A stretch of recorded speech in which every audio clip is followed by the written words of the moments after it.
வணக்கம் நண்பர்களே, இந்த வீடியோ பதிவுக்குள்ளே போகிறதுக்கு முன்னாடி உங்கள் எல்லாத்துக்கிட்டையும் ஒரு கேள்வி. 100 மதிப்பெண் எடுத்த ஒரு ஸ்டூடெண்ட் வாழ்க்கையில் எப்போதுமே சக்ஸஸ் ஆகுறானா, இல்லை அதே நேரத்தில் ஒரு ஆவரேஜாக மார்க் எடுத்த ஒருத்தர் ஒரு பெரிய கம்பெனியில் சிஇஓவாகவும் ஒரு சயின்டிஸ்டாகவும் ஒரு ஆண்டர்ப்ரனராகவும் டெவலப் ஆகுறாங்க? ஏன் இந்த வித்தியாசம்?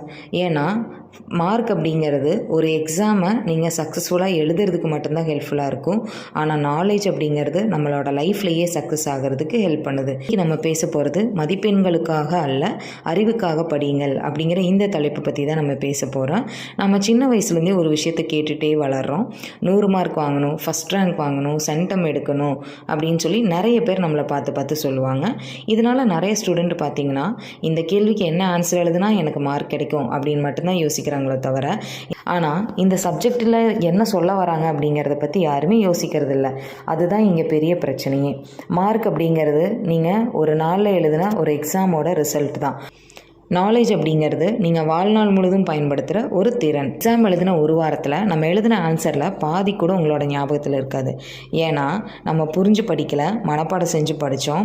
ஆனால் ஒரு கான்செப்டை புரிஞ்சு படித்தோம் அப்படின்னா வருஷம் கழித்து கேட்டால் கூட நம்ம மறக்க மாட்டோம். உண்மையாலுமே எஜுகேஷன் அப்படிங்கிறது வெறும் புக்கில் இருக்கிறத மட்டும் சொல்கிறது கிடையாது, அதை நம்ம லைஃப்பில் யூஸ் பண்ண தெரிஞ்சிருக்கிறது தான். எக்ஸாம்பிளுக்கு நம்ம ஃபிசிக்ஸ் படிக்கிறோம், ஆனால் நம்ம வீட்டில் இருக்கிற ஃபேன் எப்படி சுற்றுதுங்கிறது தெரியாது.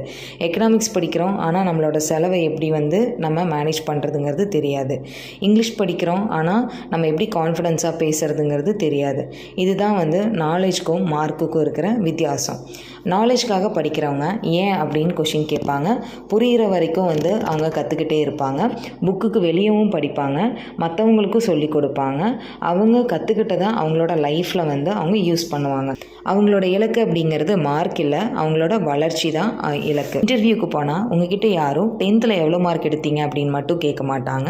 அவங்க உங்ககிட்ட எதிர்பார்க்குறது, அவங்க பார்க்குறது உங்ககிட்ட எந்த அளவுக்கு ப்ராப்ளம் சால்விங் ஸ்கில் இருக்குது, நீங்கள் எந்த அளவுக்கு புதுசாக இனோவேட்டிவாக திங்க் பண்ணுறீங்க, உங்களால் டீமோட சேர்ந்து ஒர்க் பண்ண முடியுமா, இன்னும் கண்டினியூஸாக உங்களால் லேர்ன் பண்ணிக்க முடியுமா அப்படிங்கிற இந்த ஒரு விஷயங்களை மட்டும்தான் அவங்க பார்ப்பாங்க. இது மார்க் மட்டும் தராது, உங்களோட நாலேஜ் தான் தரும். நெக்ஸ்ட் டைம் நீங்கள் புக்கை ஓப்பன் பண்ணுறப்போ இதில் எவ்வளோ மார்க் வரும் அப்படின்னு மட்டும் நினைக்காதீங்க. இதிலிருந்து நான் என்ன விஷயம் கற்றுக்க போகிறேன் அப்படின்னு உங்களை நீங்களே கேளுங்க. அந்த ஒரு கேள்வி உங்களோட படிப்பை மாற்றும், உங்களோட சிந்தனையை மாற்றும், உங்களோட வாழ்க்கையே மாற்றும். மதிப்பெண் அப்படிங்கிறது உங்களுக்கு ஒரு சர்டிஃபிகேட்டை மட்டும்தான் தரும், ஆனால் உங்களோட அறிவு அப்படிங்கிறது உங்களோட எதிர்காலத்தையே உருவாக்கும். இந்த வீடியோ உங்களுக்கு யூஸ்ஃபுல்லாக இருந்துச்சுன்னா லைக் பண்ணுங்கள், உங்கள் ஃப்ரெண்ட்ஸ்க்கு ஷேர் பண்ணுங்கள். இந்த மாதிரியான ஸ்டூடெண்ட்ஸ் டெவலப்மெண்ட் வீடியோஸ்க்கு நம்மளோட நாலேஜ் கெய்னர்ஸ் சேனலை சப்ஸ்கிரைப் பண்ணிக்கோங்க. ஒரு விஷயத்தை ஞாபகம் வச்சுக்கோங்க, மார்க்குக்காக படிக்காதீங்க, நாலேஜ்க்காக படிங்க. தேங்க்யூ ஃபார் வாட்சிங் த வீடியோ.